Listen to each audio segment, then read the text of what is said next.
Oh, yeah, that was great. That was in Kilburn, I think it was Sydney.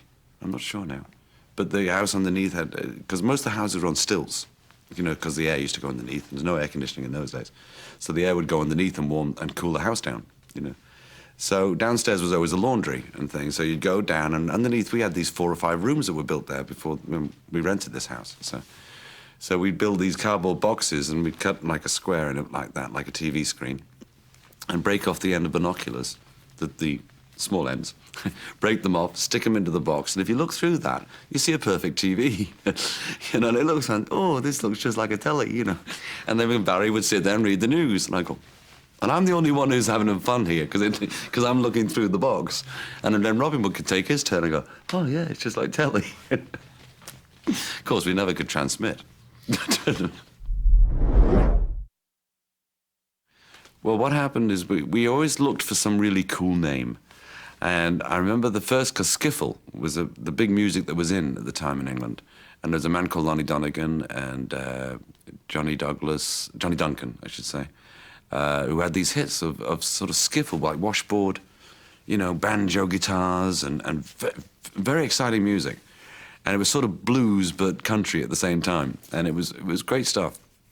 And that was the big music of the time. So Rattlesnakes was very skiffle. And I played the tea chess, which is this chess with the aluminum corners, and you'd have the broom handle and the piece of rope, and I was playing bass. So that's how we used to stand on the street corner in Chawton Hardy playing. I used to have the tea chess thing, and I'd be playing the bass. And that was a very skiffle thing, to play sort of instruments that you made from home stuff, you know. So that was very popular. So Rattlesnakes was a very cool word. And then we heard of a guy called Wee Willie Harris, who was... This man was big red hair stuck out, and he wore this Tarzan-type leopard skin thing, no trousers, just, you know, short, and played the piano like Little Richard, but was as white as anything, but very white, actually, and very freckly. So he was a big pop star. He had this big hit, and we sort of thought, well, Wee Johnny Hayes and the Blue Cats sounds really cool, because we asked Mum to get us 3 pairs of blue jeans. And they weren't like Levi's, like, you know, like jeans that they had. They were very badly, cheaply made, bright blue trousers. So we thought they were jeans, and the 3 of us had them on, and we went, right, it's Wee Johnny Hayes and the Blue Cats. And we thought, well, who's Wee Johnny Hayes? And we went, we don't know. Nobody was really Wee Johnny Hayes, but we just thought it was such a cool name. So we had that for a while. Then with the Bill Good, Bill Gates connection, after Bill had done his thing on the radio, they came back to the house, and we were sitting and just talking around, thinking about a name. And of course, there was Brothers Gibb. And there was, of course, Bill Gates had noticed there was Bill Good, Barry, Barbara, my mum, Brothers Gibb, their initials. He said, there's so many BGs in the room. He said, why don't you just be called the BGs, which was B.G''S then. So we thought, oh, okay. So, which really, as he said, stood for Brothers Gibb. But there's so many BG initials in the room, you know, that's what you're going to be called. In fact, when we got to England, if the first record didn't go, we were going to change the name, because we'd been the Bee Gees for like 11 years. You know, so we thought maybe if we change our name, it'll be hipper in England, you know. So Spicks and Specks was released, and it did really well. The New York Mining Disaster was a deciding record. If that didn't make it, we were going to change our name. And we had names like Rupert's World, the Monmouths, I think was another one. Oh, God, they were so funny. Of all the names that we could be, but New York Mining Disaster, strange enough, was a hit. So it was a minor hit, but it got us established in England, and we thought it was too late then. So, because my father loved them desperately. I mean, he was madly in love with the Mills Brothers. In fact, I think he thought we were 3 little white Mills Brothers, because he really, some of the songs we used to do in our stage act were Mills Brothers songs, because we had to work to adults. So we sang songs like Bye Bye Blackbird and Alexander's Ragtime Band and Dinah and Up the Lazy River. I mean, things that the Mills Brothers had done that we would do. We would just impersonate their harmonies and just sing them in the clubs. And they taught us light and shade in vocals. You know, the softness, and when you can be louder and when you can be softer and more emotional. You know, so my father always had these records playing around the house. And big bands, you know, Glenn Miller, stuff like that. You know, which was all good stuff, but to me, it's not my taste in music, but, you know, you can't but admire the talent of these people. I mean, wonderful stuff. The best one for me was doing the Savile Theatre, when a year before we supported Fats Domino, Jerry and the Pacemakers, and I think it was the Flower Pot Men or something like that, or Grapefruit. There was another group. And they went on, and we were one of those first groups that went on. Well, the audience that went to see Fats Domino don't want to see you guys. Now, Jerry and the Pacemakers, Jerry's been around. Jerry's a Liverpool, and he knew how to talk to the audience, so he got them. Whereas we were totally in knee-deep here. We didn't know what to do. Robin got pelted with an egg, this, that, and the other, and all this stuff happened because they were like rockers for Fats Domino.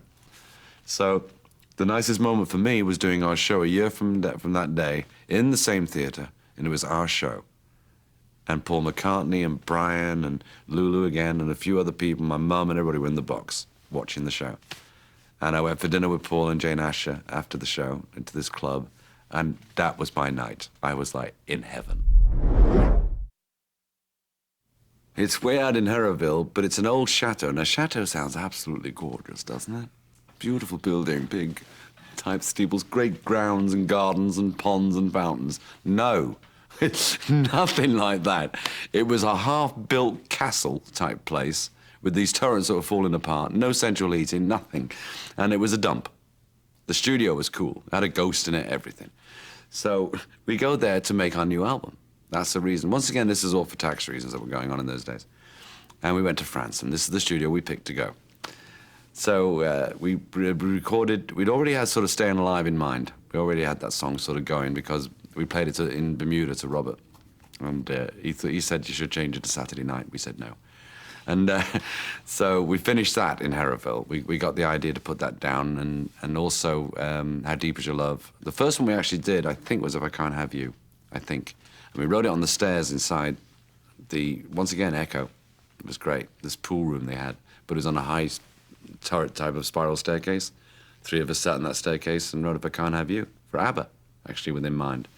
Because we thought, God, with their harmonies, what would they do? And so that's how If I Can't Have You was born.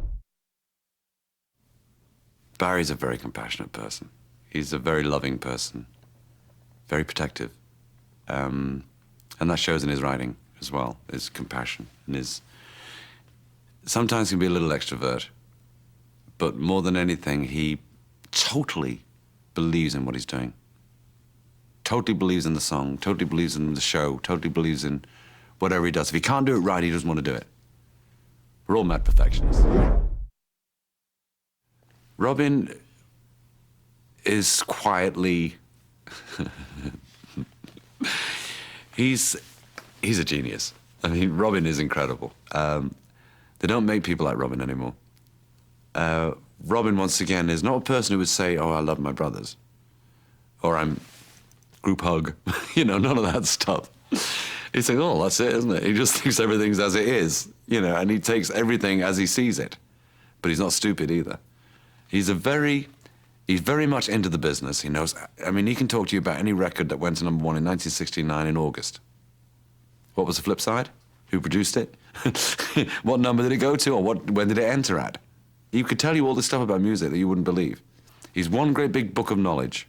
He loves to read, and ask him about anything, and he'll tell you the answer. He'll tell you who Churchill's secretary was during World War II and what affair she had with another guy. I mean, he'll tell you what toilet paper the boy used. I mean, everything.